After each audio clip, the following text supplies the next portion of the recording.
Hey, what's up, everyone? We are back for another episode of the Pair Program. I am your host, Tim Winkler, accompanied by my co-host, Mr. Mike Gruen. Mike, how are you? Doing great. How about yourself? Good. Have you taken your Claritin today? No, actually, I've been all right this season so far. Although I did. It's funny that you asked because I just picked up my Allegra last night while I was at CVS. So you're the only one that hasn't been impacted by the. I haven't gone outside in a while, so maybe that's it. Except for to go to the store. But yeah. Nice. Anyway. Okay. Seems to be the conversation point of every person I talk to during spring in this area. Cool. Well, yeah, let's talk about today's episode. So today's episode, we are going to be discussing startup equity. We're going to simplify how it works, explain a little bit more about how folks value it, how to negotiate it. Obviously, a very relevant topic for anyone currently working in a startup or considering working for a startup. We've got some great guests for us to talk about this topic today. We've got Ryan and Nate. You all have a wealth of experience in this area, so thanks for spending some time with us today. Thanks for having us. Glad to be here. Of course. Cool. So before we dive into the discussion in true pair program form, we do like to kick things off with a fun segment we call Pair Me Up. Pair me up. That's okay. Here. Pair me up. Okay. We'll do it twice. Pair me up. All right. We'll do it 3 times. So here's where we all go around the room and we kind of shout out a complimentary pairing.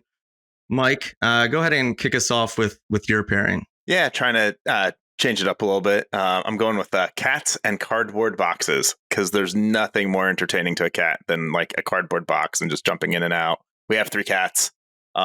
We actually have sitting in our living room this like box from the Christmas tree, like this giant box that's kind of like a coffin. And the only reason we haven't thrown it out is because our cats seem to like going in and out of it. And it's kind of fun to watch.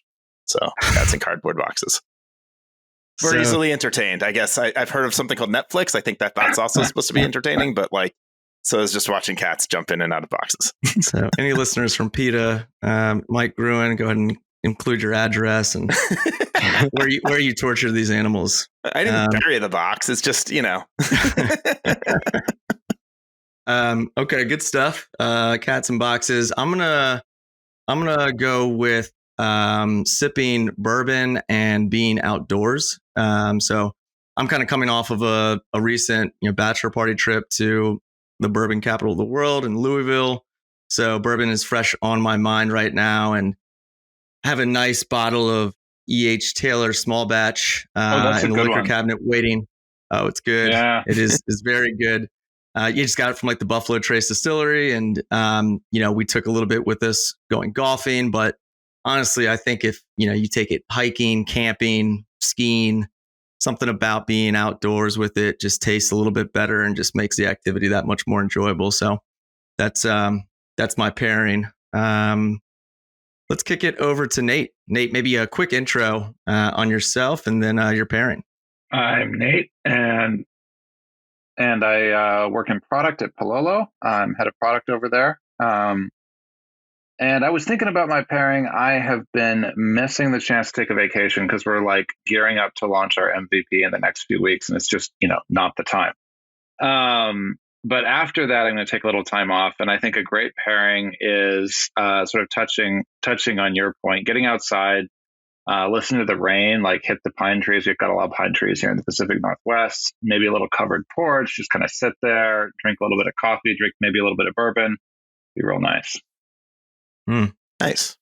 Like that. Do you ever experiment with like white noise when you sleep? Oh, yeah. Yeah, I'm a passionate fan of white noise. It just zonks me out. Yeah, rain and thunderstorms are my go-to right now. It's super relaxing.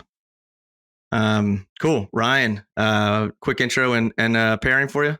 Sure. Yeah. I'm Ryan McQueenie. I am a CFO consultant. So I work with early stage companies in helping them create strategies to raise money. And then my pairing would be springtime and baseball, softball. There's nothing like, April and May when there's just sports on and you get to sit outside and have a beer or cocktail and just like kind of watch games. That to me is like super relaxing and just fun times because especially with my kids playing right now. So That's awesome. Do you have a professional team that you follow? Yeah, I would nationals. So There we go. and then for softball, I'm a big college softball fan for Virginia Tech, so that's where I went, as you can kind of see. But Nice. they're ranked 3 in the country right now. Nice. Wow. Yeah, the Nats are not ranked very well right now. They are not. But a lot of season left. A lot of season left. Perfect. All right, let's transition here into the main topic. Let's dive in. As I mentioned, we're going to be talking about all things startup equity on today's episode, and we strategically selected our 2 guests today as each brings a particular insight from each side of the negotiating table. Ryan, you obviously sat in the seat of a CFO and advisor for multiple startups at different stages, seed, Series A, beyond.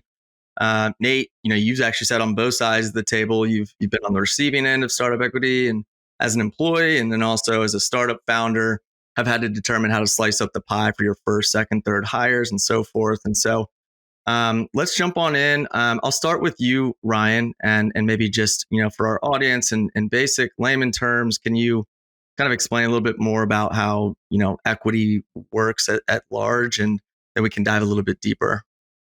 Yeah, so equity in its purest form is just the ownership stake of the company. There are different ways you can own a company. One through common stock, which is kind of the lowest on the capital stack. And then you have preferred shares, which generally has some money tied to it, and they get a preference over common shares. So in some sort of exit, they would get paid first unless certain thresholds are met, and then everybody gets paid at the same time. In creating a capital structure, there are various different things you have to figure out. One, how are you going to compensate your employees as you hire them? Creating an equity program for them, what it looks like. There are various standard ways to do it. Y Combinator is definitely one that most people go to. And then as you're having investors write checks and invest in your company, you want to have it so it's pretty standard. Anything that's not standard gets like a little bit more scrutiny than if you're following a standard. So in the simplest form, like I said, equity is just an ownership stake in the company. Mm-hmm. Yeah, when you reference that Y Combinator kind of like template, is there any like a general kind of rule of thumb of when you're looking at startups for their maybe first 10 hires, don't exceed 10% of the equity pool, or are there specific ranges that come to mind when we're thinking about different sizes of a startup's evolution? Yeah, usually it's like, so co-founders are different and fall out of this. So if you have co-founders, you would split up the equity kind of at the earliest stage. And then as you add employees, generally it's about a 10% of the outstanding equity at any one point in time. That's the general rule. It can vary from that, up or down a couple percentage points, but generally speaking, it's about 10%. And then there are various different standards out there for who gets what level of equity, and generally it's more on the executive side. So there are executive compensation studies you can purchase to make sure you align with whatever the standard is. Are you Series A, Series B, Series C?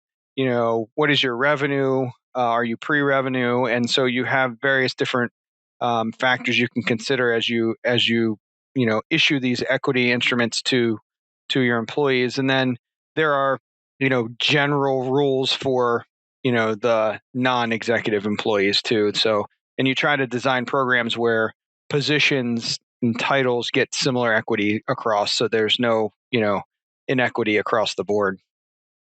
I think one thing, just for those who are really new to it, like the difference, a question I get a lot is like sort of the difference between options and actual stock, right? Because you're not, when you're getting equity, you're not actually getting stock in the company just yet. So maybe. True. Yeah, you're getting an option to purchase equity in the future at a specified price that is done by generally a third-party valuation firm, unless you're way early, and then it's just whatever the par value is of the stock, which is generally like 1/1000th of a cent. So, but really it's a right to just to purchase the ownership equity in the future. So, if you're given an option with a strike price of $1 and the share price as you go forward is at $1, you may not exercise because you're not going to make any money. It's just cash outlay and cash back. But if it goes up to like $5 in the future, you might exercise that because you will be in the money at that point. And so obviously, if the stock price goes below the strike price, you're generally not going to exercise because you're not going to pay $1 to lose 50 cents. So, and to even get to this point, right? On the back end, there needs to be this sort of company valuation, right? To determine, I guess, what the cost to purchase a share, like what's the company valued at? Yeah. So usually a third party valuation firm will look at your forecasts, your prospects, if you have any revenue, your historical financials, if you have any, and then kind of who your investors are and how much money have you taken in. So generally speaking, the common share option price will be lower than the preferred price because the rights are less and there's more risk there. So you'll obviously you benefit from that. And in general, I think most investors and definitely the founders want the strike price to be as low as possible while still living within the standards of the Internal Revenue Code. So. Mm-hmm. And then there's also going to be these specific kind of vesting periods. Is that accurate? Yeah, the standard vesting period for these options are usually there's a 1-year cliff, and then it's monthly after that for a 4-year period. So, they're not going to give you the options that vest on day one. They want your part of your earning those is to work at the company and stay there. And if you were to leave the company, you have unless it's for cause, you have 90 days in which to exercise those, or they forfeit back into the company pool and they can be issued to someone else. Yeah. Yeah. Big picture. This is a talent retention strategy. Yes. You're trying to keep some key folks, especially in those early stages when you maybe don't have as much cash to offer to compete with more, larger organizations. This is that negotiating chip that you can kind of use to your advantage as a early stage founder. It also helps align people, right? Like we're all trying to build this business. We're all trying to it sort of aligns objectives because if the company does really well, the stock price, that option is actually going to be worth something in the future. And as someone who is early at the company, you get to benefit from having participated in that. And that's sort of to counterbalance the fact that, right, maybe salary might not be able to meet the sort of market. So it's a little bit of a way to counterbalance that, in addition to being a retention tool. So Nate, I'd love to hear it from your perspective when your experiences when first going into maybe negotiating your comp, including knowing that there's an equity stake at play.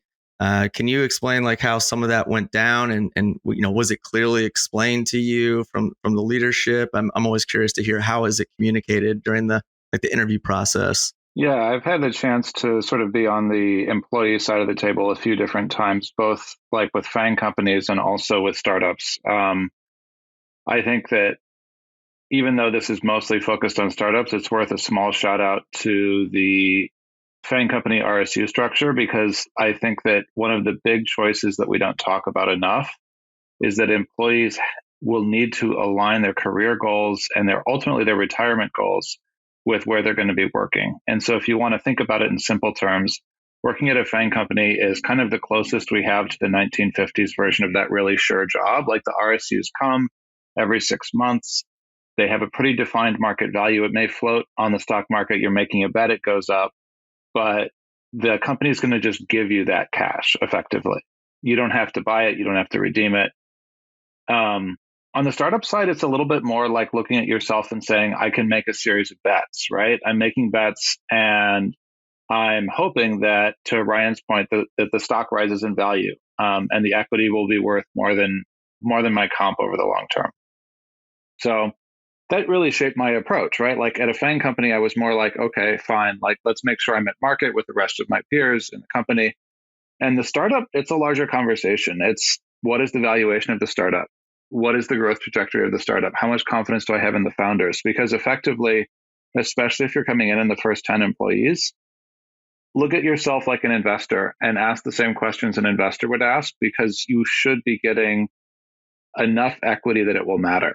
And so you should be asking some tough questions about the structure of the cap table. You should be asking about how investors who are already in, maybe at the seed or the A round, view the company. And you should be asking about what kind of multiples need to be hit to get to money that matters to you. And so one of the things that stood out to me this week, for example, there's been a lot of talk, certainly in my circles, around inflated valuations and the market getting tougher in the last 2-3 months. And a graph that really popped that out to me was someone took a bunch of really hot startups, graphed their average comp, graphed their average options issue, and said, for the average options issue, which is typically $50,000 to $60,000 on the face, what would it take to hit $1 million? So if you multiply it by 20, what would it take to get that sort of $1 million home run that a lot of startup employees want to receive? And the answer were ridiculous valuations. Like, some of these companies would have needed to hit $600 billion for that to come true. And they're just not going to. And so I think that sort of serves to call out the importance of understanding the larger company context in order to make smart decisions about what to negotiate. Because negotiating for a bunch more money on the face doesn't make as big a difference if the multiples aren't there. I think that's a great point. I think the other thing that I think about a lot is sort of the transparency as well. I can't tell you, I've talked to any number of startups and how open or closed they are with answers to those questions is a big factor. Yeah. Because, right, I mean, if you're not getting the answers, how can you really make an informed decision? And, it sort of belies what might be some underlying problems in the future. Well, yeah, transparency is huge. And, one of the main questions as an employee to ask is, what is my percentage at stake in the company? Because frankly, the number of options means little, because if you don't know what the total options or what the denominator is, then it doesn't really give you an answer. And the companies that are the most transparent around their cap table and what their percentages are the ones that are the kind of the best, and you're going to live up to the transparency as they grow. Obviously, you can't share every little detail, but you can get answers and you can make an informed decision. And there's been places in the past where I've had the discussion and some have said, I'm not going to tell you, and then you just go away and say, this is not for me, or they've been very transparent and it's not enough, and you have a different kind of discussion at that point, or you're like, oh, that's great, that's way more than I thought. And so you kind of make a decision based on that. And I think transparency is so big in the startup world, and there's so many people that like to hide things and or at least not tell you, and it's a red flag. Hmm. And if you can get to that percentage point conversation, and if you're happy with the multiples on the table, a good rule of thumb that I like to use is to negotiate for your dilution when you want, like, everyone's like negotiating and they're going to be wondering, like, what do I put on the table? Well, what I do is I look at it and I say, look, I'll probably lose 20 to 30% of the value if I'm coming in at a seed or a series A, just in dilution from other people coming in later, if this is successful. Why don't I ask for 20 or 30 more percent on the equity so that I get back to where I started? And I don't actually, like, roughly speaking, right? And I don't actually lose traction as we go through the growth curve. And I find that, especially if that is roughly in line with kind of where the band is for your job role, that helps you to argue for a little bit higher spot in the band. And can show that you're a savvy negotiator, right? Like, you're someone who's been here before, or you can give the impression that you understand what you're doing. And that can lead to a more productive conversation. Yeah. And further to that point, there are some companies out there that may not do that right away, but they have a program to give you boxcar grants or plus you up when there's a new round, or other ways to kind of mitigate against that dilution risk. You're not going to ever be fully back to where you were, just because it's hard to do that over time. Even investors that write checks generally from A to B, unless they're going to continue to lead rounds, generally are diluted at some level. So having the understanding of what the company does on a historical basis is very important. One of the companies that I work with does boxcar grants every year as it relates to the annual increase too. So they give you another year worth of options that then start vesting after the final vesting dates of the ones you already have out there. So just kind of another retention tool to keep you out there, but give you, keep increasing your percentage.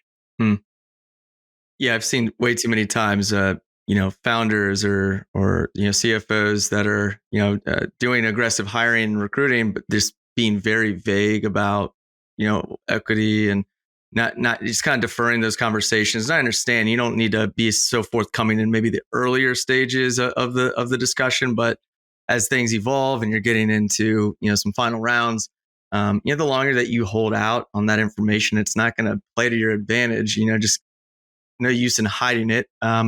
Figure out what is it going to take to solidify this hire, and if it's not enough, then it's not enough. And I will say too, like Ryan, I'm curious to hear on like, is there a framework that you advise or founders kind of play into for those key hires or those different levels within the organization, even though that might be very difficult early stage?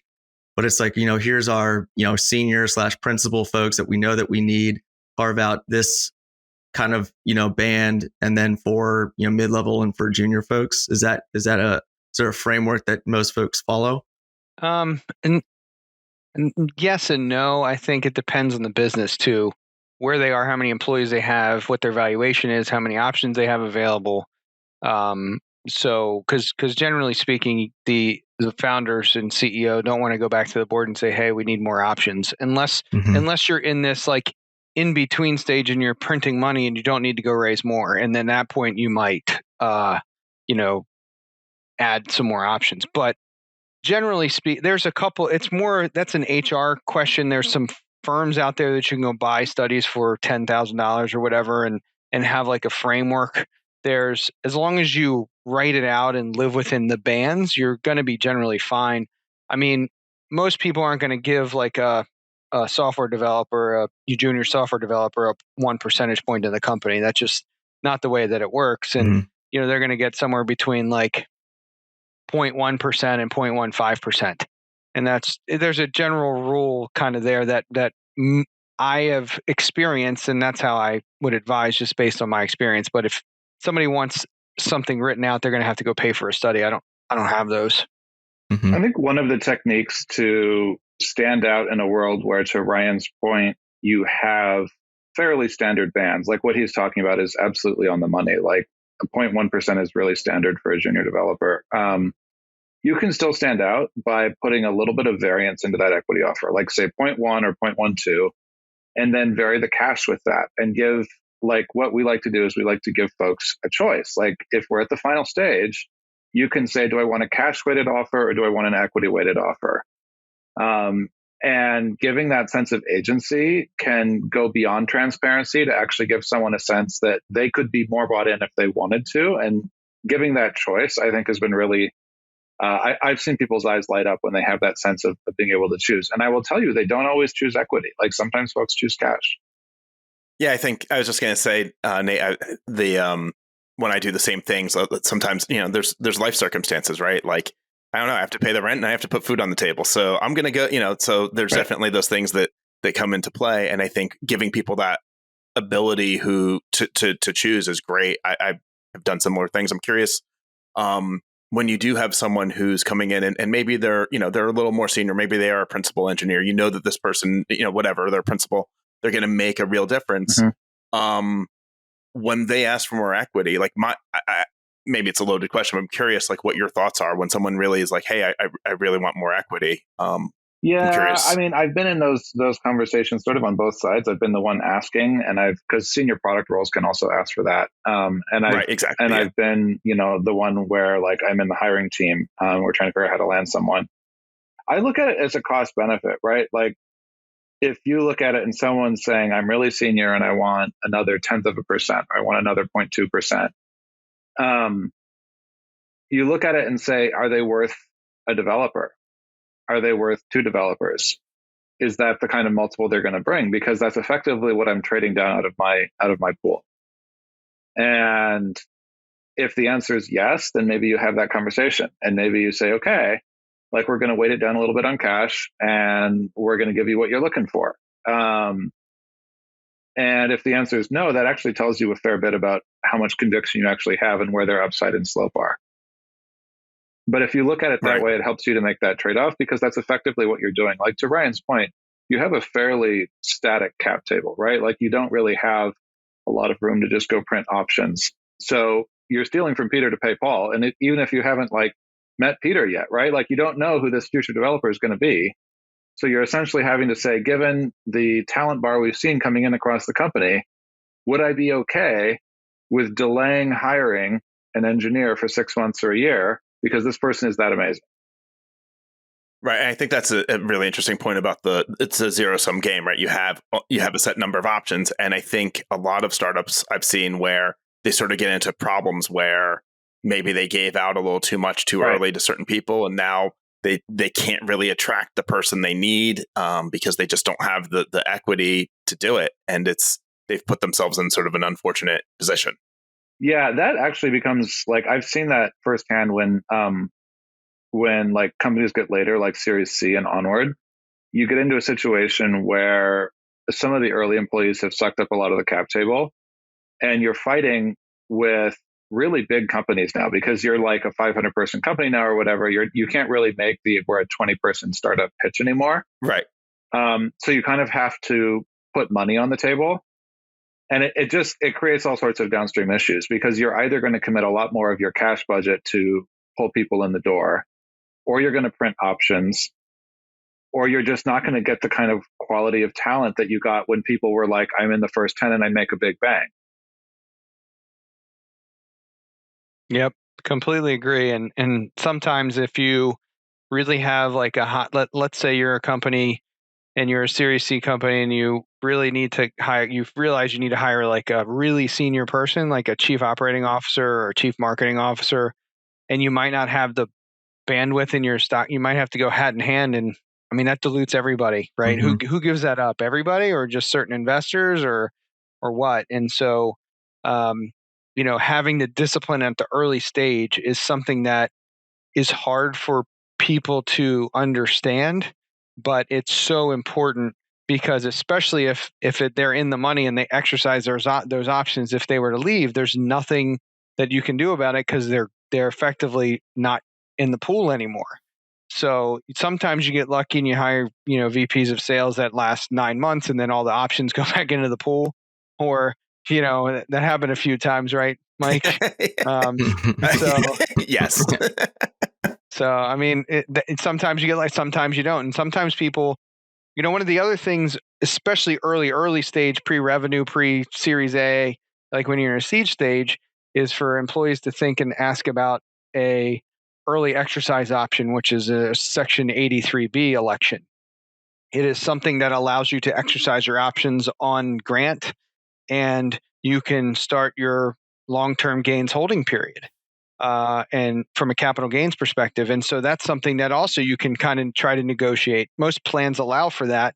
Some don't, just because it would set a precedent and they don't want to have that precedent, but other times they do, especially when it's like, 1/1000th of a cent, and you get, 1% of the company, it costs you like $2 to exercise your options. So even if the company goes anywhere, most people aren't really worried about losing $2. Right. So I think that gets into the whole tax thing, which is a whole nother. I think that's a different podcast. It is. It's a totally different podcast, but it is something I think as someone receiving the options, something I can't emphasize enough. Like I've gone through it. Like I was in the .com of the 90s, and I remember like a year after I filed, after one of the companies I was at went IPO, and talking to an accountant, and he comes in and he's like, well, the good news is you're not going to jail.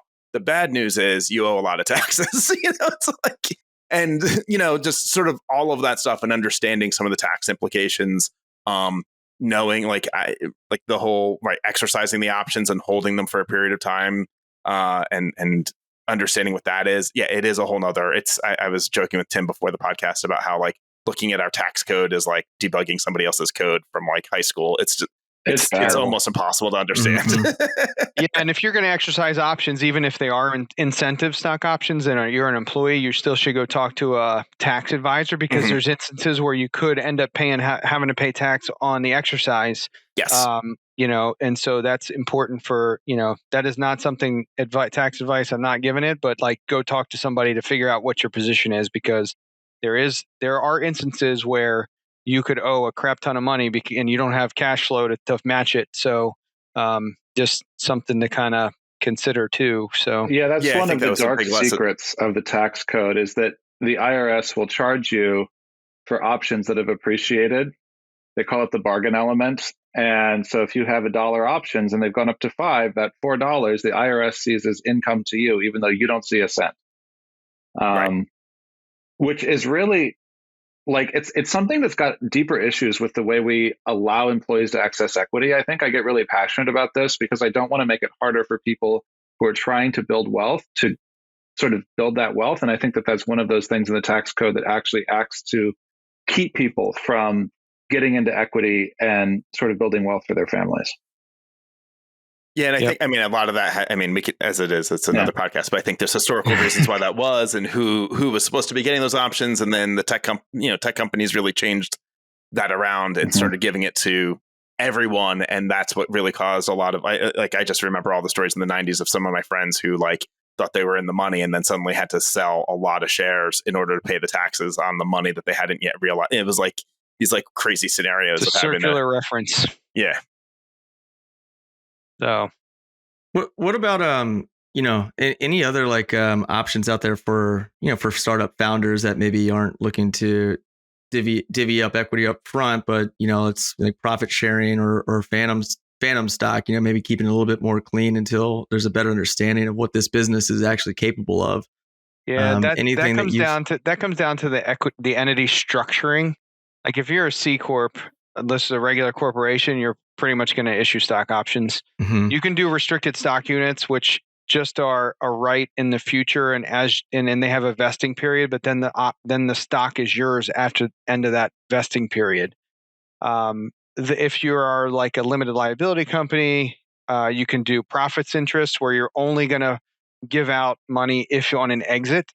They would have a vesting period, and generally speaking, I've seen those where you might get like 50% vested, and then then it doesn't vest anymore until an exit, and then you get everything. But if you were to leave the company, you only have that 50%.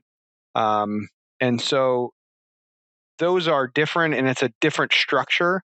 And generally, those are done by private equity firms because they have pass-through entities throughout their entire structure, where you would get a K1 potentially at the end of the year with like nothing on it because there's no exit. But as an exit happens, you would get like a windfall of cash and then have to pay tax in the future. So it just varies, but there's also like hurdle rates that you got to meet, and private equity structures are way more complicated than what we're talking about here. Again, another podcast in the future. For startup equity, I think it would be very odd to not have an option pool and an option plan. There's everything under the sun in the document that you can issue: restricted stock units, options, future appreciation rights, all the things like that. But generally speaking, if you're not standard, then people are going to wonder why.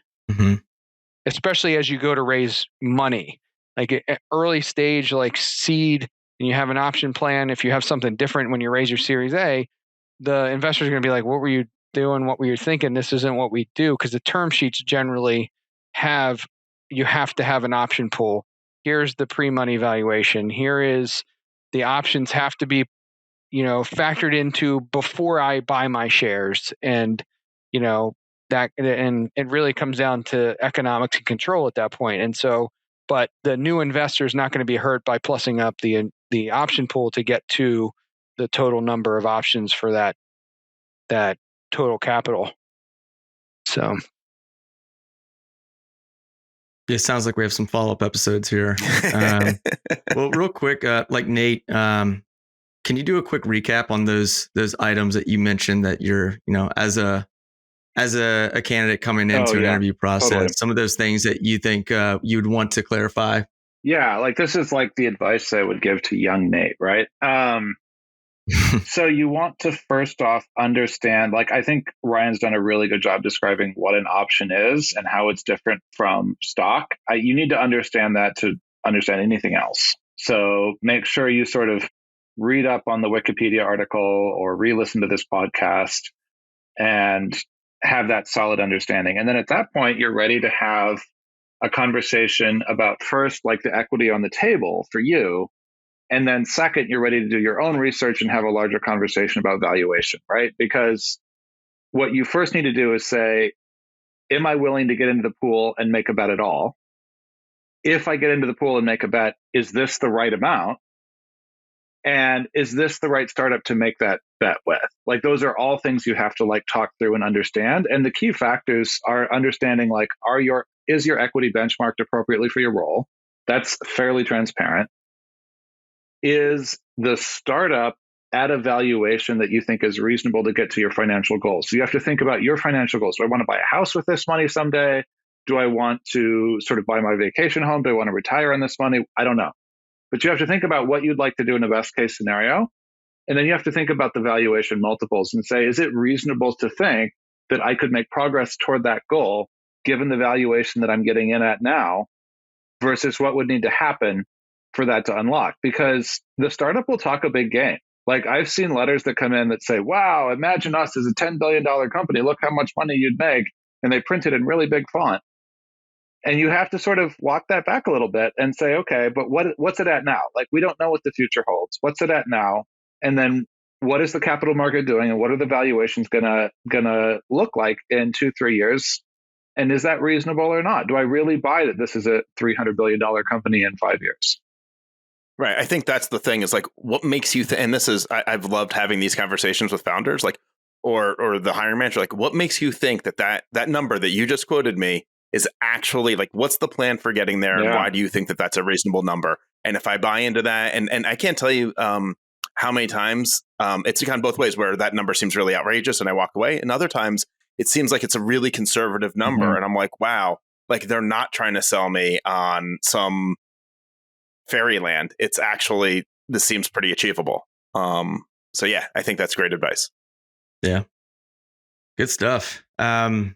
Any words of encouragement for Netflix stock owners right now? No. I remember Netflix in 2008. This too shall pass. Like they were tanked. Yeah. Right. Yeah. Yeah, I mean, you have a whole slew of options that are out there for the streaming services. So it's like at some point there's going to be more that, something's going to win. People are still, they lost a bunch of subscribers, but the weather's getting nice. People are going outside. So it's probably more of a cyclical thing than a Netflix is having a problem thing. Yeah. But I haven't read any of the documents. I haven't seen any of the press releases, but like, to me, I mean, especially as you're getting into the late spring and summer, people want to go outside. People have been stuck in their house for 2 years. It's there. The TV is great, but people want to go do stuff at this point and get out of their house. It's a good point. Like watch cats jump in and out of cardboard boxes. Yeah, exactly. Drinking bourbon, watching cats jump through boxes.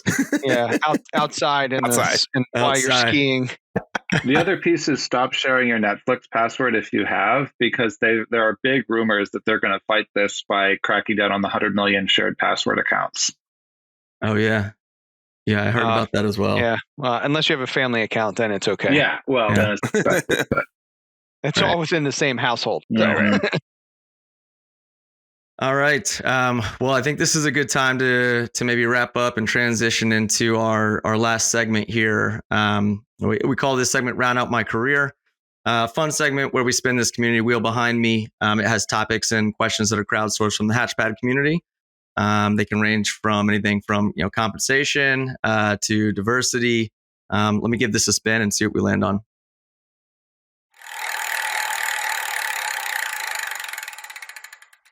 Right. Oh, so close. Do we have a winner? Leadership. Ooh.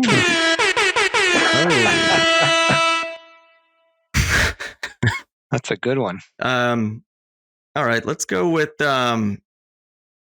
let's just keep it kind of simple here in terms of some top traits of leaders that you've seen be demonstrated within startups that you've worked with in the past. Nate, we'll start with yourself. You're a leader in your current startup. What are some of those top traits that you think are pretty important for folks to demonstrate in a startup? I would actually draw a line between like a technical and like a business or CEO founder, because I think that you need different leadership traits to thrive in those roles. So yeah, one of the things that made me giggle, I saw it on Twitter, was someone was saying that the key responsibility of the CEO is to make sure there's money in the bank and then to react to everything in Slack with a fire emoji.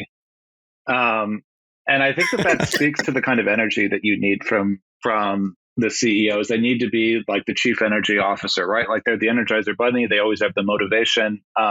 And one of those leadership traits that really helps in tough times when you're pre-revenue or when you're just getting started is someone who believes in you, right? And so having leaders who are like high energy like that are really compelling. And it's even better when it's paired with a technical founder who isn't necessarily the Energizer Bunny, but who is the one who will ask you the hardest questions in the room. And so I think that deep inquisitiveness is another aspect of strong founders that I've really appreciated. Nice. Yeah, good point. Ryan, how about yourself?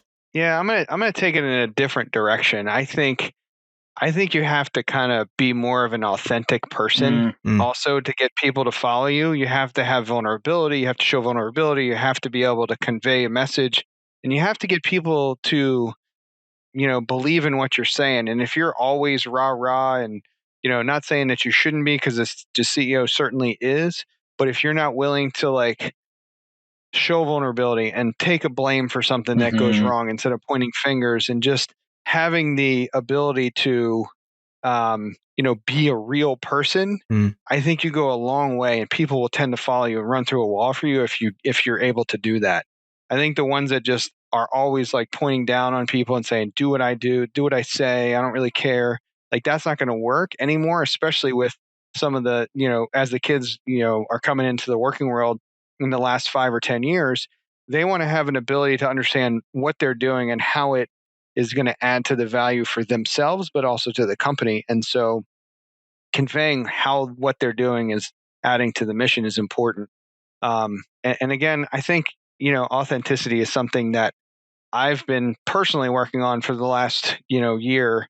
And because I was in a bad place a year ago. And so, it's just something that I've, spent some time on. And the more and more you are real, I think the more and more people will tend to follow.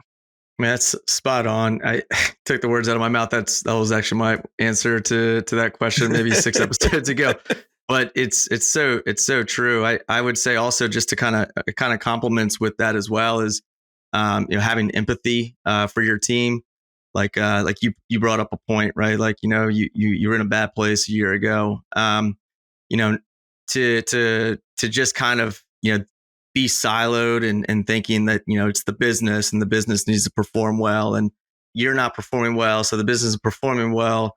You need to kind of have that humanistic feel of like, you don't know what that person's going through, and you might want to just take a minute and understand that they might be going through something challenging right now, and if you can't connect with that person on that level, one, you're going to lose their respect, and then two, you'll probably lose the employee at some point. But to disregard empathy as a leader is something that will certainly trouble the business at large. Yeah, the other thing I'll add to that is like you've heard in the past, I'm sure everybody's heard, like it's not personal, it's business. Mm-hmm. But business is inherently personal because you're spending so much time there. And to discount that feeling from people to your empathy point is like discounting the person. And so that just, you can't, in my opinion, you just can't discount that. And people spend more time at work than they do at home in general. And so it is inherently personal work. I think echoing all of that, it's not just that authenticity is critical for a leader in a startup environment. It's that an authentic mission for the startup is critical. I know it's been way easier for me to have conversations around hiring with the company I'm working at right now in a post-COVID environment, because we have a mission that is bigger than ourselves. Like if we succeed, it's not just that like everyone at the company and the investors make a bunch of money. It's actually that the world looks different and it looks better. And being able to speak to that in a way that's authentic is actually a hiring edge in today's environment. For sure. Yep. If I could jump in, I think, the question was about leadership. And I think we did a great job of covering, like, if you're a leader, if you're a manager, if you're a director. And I think Nate sort of hinted this as well, which is that there's different leadership, right? You can be, if you're an engineer on a team, what does leadership look like for someone who maybe hasn't been tapped with you're responsible for leading or managing, right? And so leading by example and looking for, things that I look for in potential, future leaders or people I'm going to put into leadership positions are, do they do their job? Do they get the stuff done that they need to get done, and then look for opportunities to do more? Are they looking for opportunities to help the other people around them to do more? And when I think about my own career and how I've moved up in my career, it's always been by sort of making myself replaceable, right? Like finding some way to either automate or hire or train someone to do what I'm doing today so that I can work on bigger, more interesting problems. And I think there's some people who don't see it that way, who think, oh, I'm going to be indispensable. And they don't like to share that information, or they're worried about sort of managing themselves out of a position. And I would say lean into it, right? Like try and figure out, how do you move up in an organization by making yourself sort of replaceable at the level that you're at, but irreplaceable to the, indispensable to the company in a way, but nobody's indispensable, in the real world. But I think those are some key qualities for if you're looking to become a leader, or if you just want to have some leadership within a team. Cool. Yeah, well said, guys. All right, I think that's a wrap. We'll close on that note, and just wanted to say thank you to our guests, Ryan and Nate. Super valuable intel for our listeners. Anywhere specific that you want to shout out that these folks can maybe follow you on social? Now is your opportunity. You can haunt my TikTok. I am probably the oldest tech person on TikTok, but I do a product TikTok focused on thriving and succeeding in tech, and people seem to enjoy that one. So that's a fun one. And I'm also on Twitter. Is there a handle? I think it's Nate B. Jones in both cases. Cool. Awesome. I have Twitter, and I don't really post on it too much, but I do check it. It's at Ryan McQueenie. I don't do TikToks. Other than make sure my kids aren't doing something stupid, and that's about. I have Instagram, but that's really just for my kids stuff. So cool.